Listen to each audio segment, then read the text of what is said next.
Si l'objectif, c'est de faire courir un joueur de football plus vite sur le terrain, la pire chose à faire avec son temps d'entraînement qui est super limité, c'est probablement de le faire courir.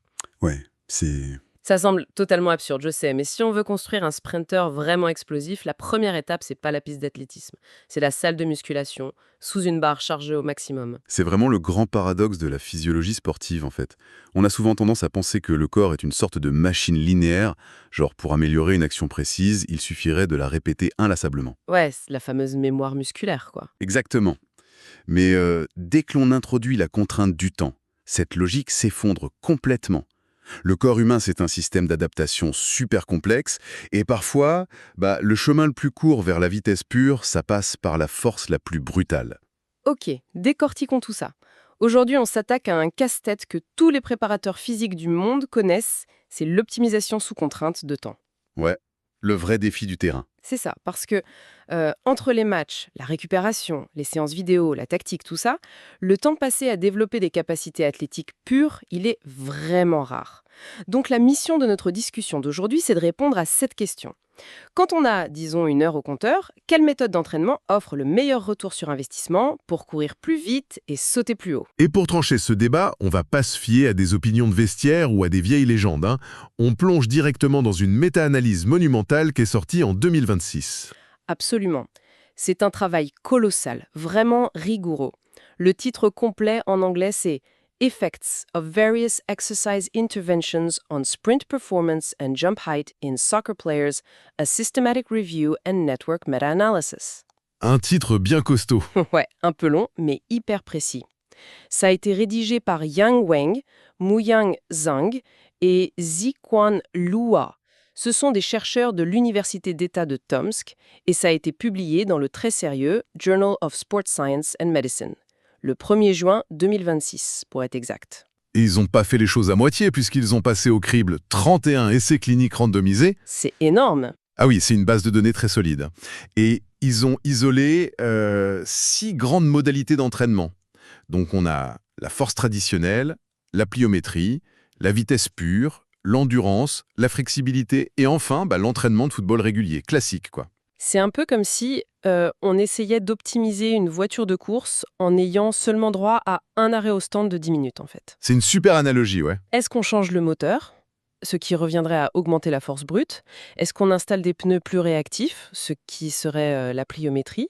Ou est-ce qu'on peaufine l'aérodynamisme avec la flexibilité? Le choix est rude quand le chronomètre tourne. Totalement. Mais avant de dévoiler ce qui fonctionne le mieux, il y a un terme méthodologique dans le titre que je veux vraiment qu'on éclaire. On parle de méta-analyse en réseau, le fameux network meta-analysis. C'est quoi exactement? En quoi c'est différent d'une simple compilation d'études? C'est vraiment l'outil qui rend ce papier si puissant. Imaginez une méta-analyse classique. Elle va prendre toutes les études qui comparent directement une méthode A à une méthode B, et elle fait simplement une moyenne des résultats. D'accord, un match classique en 1 contre 1. Voilà, c'est ça. Mais le problème dans la vraie vie de la recherche sportive, c'est que la pliométrie n'a pas toujours été testée en face à face contre la flexibilité, par exemple. On n'a pas toujours ces duels directs. Ah, je vois. Il y a des trous dans les données. Exactement. Et le réseau mathématique, lui, il permet de contourner ça. Si la méthode A a été comparée au simple fait de jouer au foot, et que la méthode B a aussi été comparée au simple fait de jouer au foot, le modèle croise ses preuves indirectes. Donc ça crée une sorte de pont statistique entre les deux. C'est tout à fait ça. Au final, on obtient un tournoi statistique géant qui classe la probabilité d'efficacité de chaque méthode, même celles qui se sont jamais affrontées dans un même laboratoire. Waouh. Donc c'est vraiment un classement global de la performance humaine. Bon, commençons par ce qui saute aux yeux en premier sur un terrain. Sortir des starting blocks. Les sprints très courts, de 5 à 20 mètres. C'est l'accélération initiale. Comment on crée cette explosion? Et là, les données sont accablantes.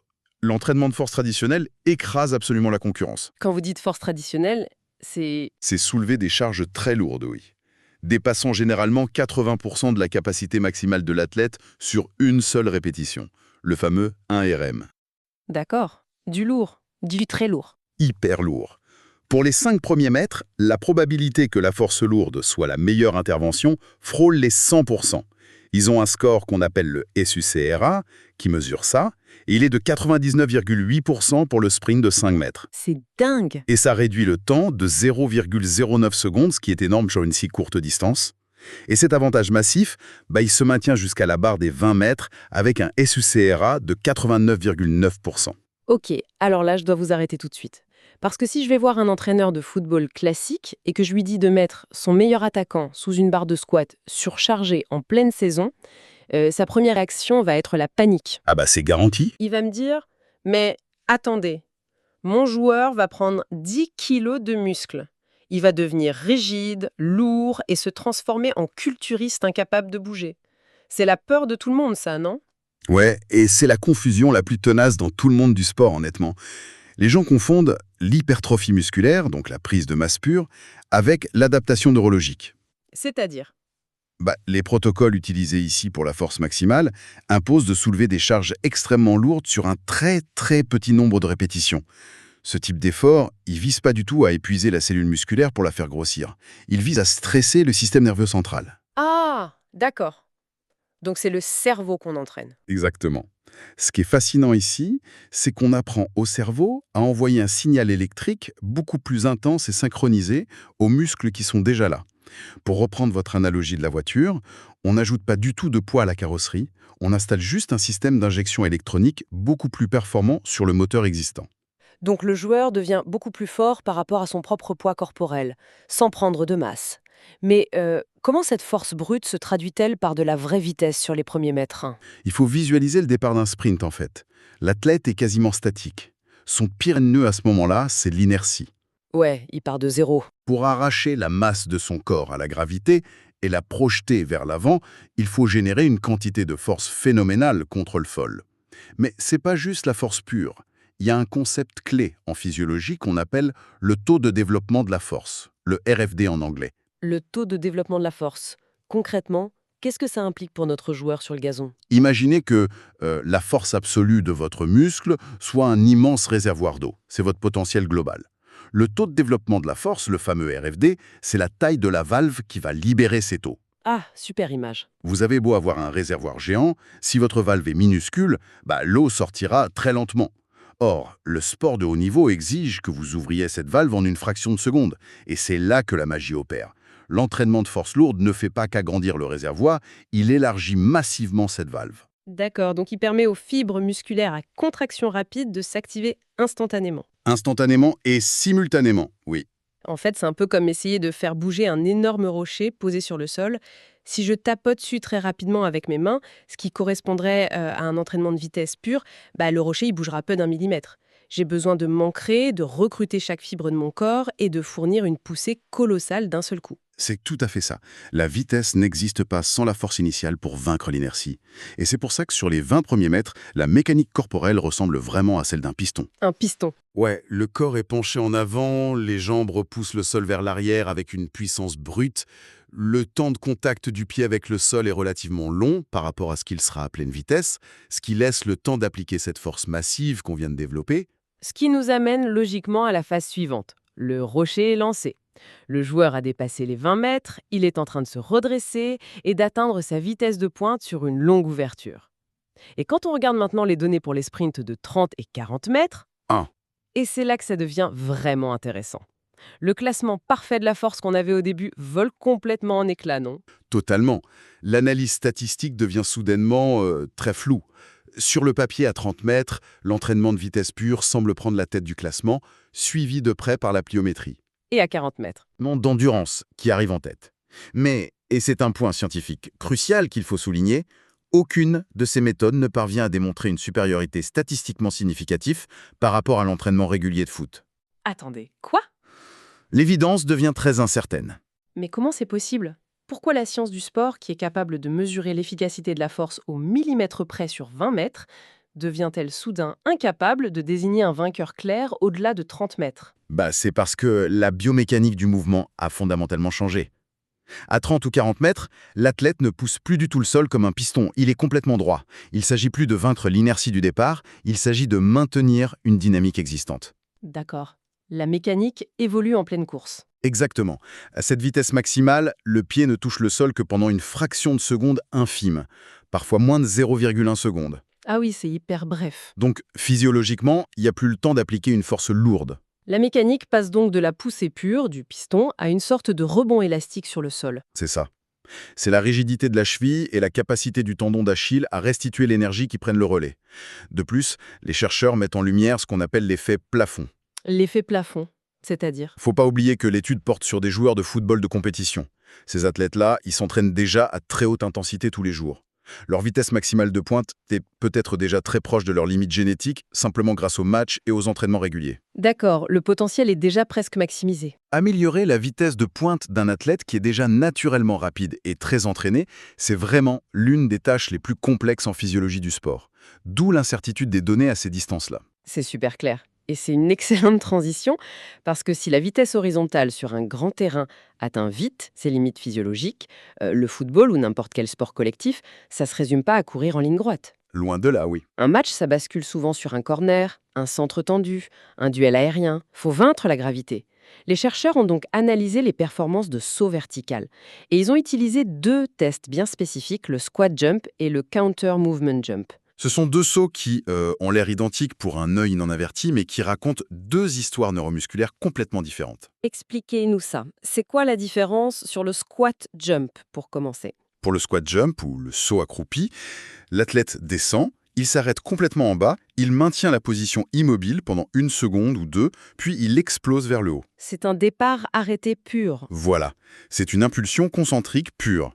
Et pour ce test, l'entraînement de force traditionnelle lourd est une fois de plus couronné sans conteste. Il améliore le saut de 4,40 cm avec un sucra de 86,2%. Ce qui est totalement logique au vu de tout ce qu'on a dit sur l'inertie et le départ statique tout à l'heure. C'est le moteur qui parle. Exactement, c'est la même mécanique que le premier mètre d'un sprint. Mais là où les données deviennent vraiment fascinantes, c'est sur le deuxième saut, le Counter Movement Jump ou CMJ. Ok. Alors, qu'est-ce qui se passe sur celui-là? Dans ce saut, l'athlète est debout, il descend rapidement et rebondit instantanément vers le haut, sans marquer aucune pause en bas. Il y a un mouvement vers le bas avant de sauter. Et pour ce mouvement précis, l'entraînement pliométrique talonne la force lourde de très très près. La pliométrie, donc, les sauts et les bonds répétés. C'est ça. La force reste première, avec 73% de soukra, mais la pliométrie monte en flèche à 67,8%. Mais pourquoi une telle différence d'efficacité de la pliométrie? Juste parce qu'on ne fait pas de pause en bas du saut? C'est quand même dingue que ça change tout le classement. La réponse tient en un concept biomécanique fondamental, le cycle étirement-raccourcissement. Le cycle étirement-raccourcissement. Oui, quand l'athlète descend rapidement lors du CMG, il étire brutalement ses muscles et ses tendons avant de les contracter. Cet étirement rapide accumule de l'énergie élastique dans les tissus conjonctifs. Ah, je vois l'idée. Pour imager la différence, c'est comme si le squat jump, avec son départ arrêté, c'était le piston d'un moteur de tracteur. Très bonne image, oui. Il part de zéro, il est lent au démarrage, mais génère une puissance mécanique irrépressible. On a besoin du moteur pur. Et le Counter Movement Jump, en revanche, c'est un ressort en acier massif. Si vous prenez un ressort et que vous le comprimez d'un coup très sec vers le bas, il va emmagasiner l'énergie de votre poussée et vous la renvoyer violemment lors de la détente. Donc la pliométrie sert à fabriquer de meilleurs ressorts humains, c'est ça? C'est exactement ça. La pliométrie, qui imite ce rebond à l'entraînement, c'est la méthode qui enseigne au système nerveux et aux tendons à devenir des ressorts plus rigides. Des ressorts capables d'absorber et de restituer cette force élastique super vite, sans la dissiper sous forme de chaleur. Dès qu'un mouvement permet un rebond préalable, l'utilité de la pliométrie explose. C'est brillant. Nous avons donc la formule pour la vitesse horizontale sur les premiers mètres et la puissance verticale pour les duels. Mais on sait très bien que le sport sur un terrain, c'est pas une piste d'athlétisme avec des couloirs bien tracés. C'est le chaos absolu. Oh que oui, ça part dans tous les sens. Absolument, les auteurs ont analysé le changement de direction.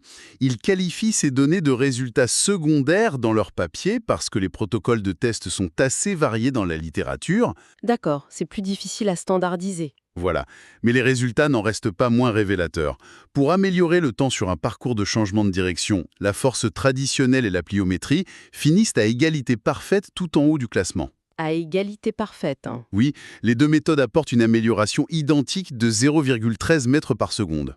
Si l'on relie cela à la situation globale et à notre logique mécanique depuis le début, cette égalité, elle prend tout son sens en fait. Totalement. Changer de direction brutalement, il faut bien comprendre que ce n'est pas une seule action, c'est une succession de chocs extrêmes pour le corps. Comment ça se décompose? Imaginez un joueur lancé à pleine vitesse qui doit pivoter à 90 degrés pour suivre le ballon. La toute première étape, c'est le freinage. Le muscle doit absorber une charge cinétique énorme tout en s'allongeant. C'est ce qu'on appelle la force excentrique. Et devinez quoi? C'est là que les fondations construites par les squats lourds entrent en jeu. En plein dans le mille. La musculation lourde construit les freins surpuissants de la voiture. Sans ces freins, le joueur s'écroule ou se déchire un ligament. D'accord. Et ensuite, une fois qu'il est arrêté pendant cette fraction de seconde, il doit repartir dans la nouvelle direction. Et c'est là que le cycle étirement-raccourcissement de la pliométrie, notre fameux ressort, prend le relais. Le joueur utilise l'énergie accumulée pendant le freinage brutal pour se propulser hors de son appui. Donc, c'est un travail d'équipe. Freinage par la force pure et relance par la rigidité pliométrique.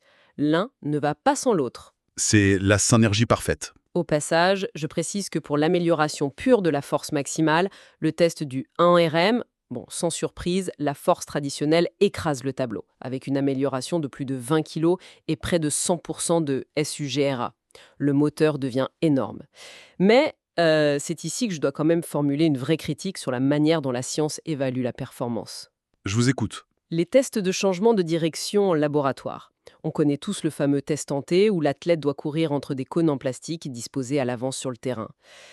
Ça me pose un gros problème. Lequel? Si un athlète est incroyablement fort et rapide pour slalomer entre des plots immobiles en circuit fermé qu'il voit venir à l'avance, est-ce que ça veut dire qu'il saura esquiver un adversaire agressif ou un tacle glissant imprévisible à la 89e minute d'un vrai match? Et c'est une excellente remarque. Les auteurs de l'étude soulèvent exactement cette limite, avec beaucoup de rigueur académique d'ailleurs. C'est la différence cruciale entre le changement de direction purement mécanique et ce qu'on appelle la véritable agilité. L'agilité, ce n'est pas juste tourner vite. Non. L'agilité, dans le sport de haut niveau, c'est avant tout une qualité réactive. Ce n'est pas seulement un acte moteur programmé. C'est-à-dire que le cerveau entre en jeu avant le muscle? L'agilité réactive, c'est vraiment jouer aux échecs à grande vitesse. Elle repose sur la boucle perception-action. Avant même que le pied de l'attaquant ne touche le sol pour changer de direction, ses yeux ont dû capter le mouvement d'épaule du défenseur. Oh, l'analyse visuelle de l'adversaire. Oui. Ensuite, son cerveau a dû traiter cette information, reconnaître le schéma tactique, prendre la décision complexe de fêter à gauche plutôt qu'à droite, et enfin envoyer le signal électrique au muscle. Et un test avec des cônes élimine complètement cette charge cognitive. Le joueur sait exactement quand et où il doit tourner, avant même d'avoir démarré le chronomètre. C'est ça l'illusion de l'agilité. Vous pouvez développer les freins les plus puissants du monde avec la musculation lourde et les ressorts les plus réactifs avec la pliométrie. Mais si votre joueur a un retard de 0,2 secondes dans le traitement cognitif de l'action du défenseur face à lui, toute cette puissance physique ne servira strictement à rien. Rien du tout. Il sera de toute façon en retard sur l'action. Les tests mécaniques mesurent la capacité brute du véhicule, mais ils ignorent totalement la vitesse de réaction du pilote au volant. C'est une remise en perspective assez vertigineuse. Le corps n'est rien sans le logiciel. Alors, si on doit rassembler toutes ces pièces du puzzle pour donner une feuille de route claire à ceux qui nous écoutent, qu'est-ce que tout cela signifie-t-il? Nous avons commencé par la problématique du temps limité. Si je suis un préparateur physique avec un emploi du temps surchargé, que me disent ces données? Le message central de cette méta-analyse en réseau, c'est vraiment la primauté absolue de la fondation neuronale. Si le temps est la ressource la plus rare, l'entraînement de force traditionnelle lourde n'est pas une simple option, c'est le prérequis non négociable. C'est la fondation de la maison. C'est lui qui permet de vaincre l'inertie sur les 20 premiers mètres et de dominer les sauts sans élan. Il construit le moteur fondamental. Mais ce n'est pas une solution magique qui règle tout, toute seule, on l'a vu. Non, car pour transférer cette force brute vers des mouvements élastiques complexes, comme le changement de direction ou le rebond du saut, il faut y associer des doses stratégiques de pliométrie. La synergie dont on parlait. Voilà. Une approche multimodale intelligente reste indispensable. Mais la hiérarchie temporelle est claire. On ne construit pas des ressorts puissants sur une carrosserie fragile. L'entraînement de force pure, soulevé lourd, est la priorité numéro 1 quand le temps manque. Loin devant la vitesse pure ou la flexibilité. C'est un démantèlement en règle de beaucoup d'idées reçues sur la préparation physique, vraiment. J'invite vivement les auditeurs à se plonger dans l'étude originale pour saisir toute la nuance de ces données, car ça vole des tours. Je vous redonne les références. L'article s'intitule Effects of Various Exercise Interventions on Sprint Performance and Jump Height in Soccer Players. C'est signé par Yang Wang, Muen Zhang et Zixuan Luo et publié dans le Journal of Sport Science and Medicine en 2026. Une lecture hautement recommandée pour tous les passionnés de préparation physique. D'ailleurs, n'oubliez pas de vous abonner à la chaîne et d'activer les notifications. C'est le meilleur moyen de ne manquer aucune de nos futures analyses approfondies de la littérature scientifique. Et pour clôturer notre discussion d'aujourd'hui, j'aimerais partager une dernière réflexion un peu provocatrice. Allez-y. L'étude montre très clairement que l'entraînement de force lourde ne fait pas que gonfler le muscle, mais reprogramme profondément la façon dont le système nerveux recrute les unités motrices pour exploser physiquement en une fraction de seconde. Oui, on modifie la transmission neuronale. Alors on peut se poser la question, dans quelle mesure ce recablage neural profond, cette capacité à déclencher un signal nerveux massif instantanément, pourrait-il aussi influencer et accélérer la vitesse de nos temps de réaction cognitifs dans notre vie quotidienne, bien au-delà des terrains de sport? C'est une question fascinante. Est-ce qu'une fondation de force physique extrême pourrait accélérer notre cerveau face aux imprévus de la vie de tous les jours? La science de l'esprit et la science du muscle sont peut-être beaucoup plus liées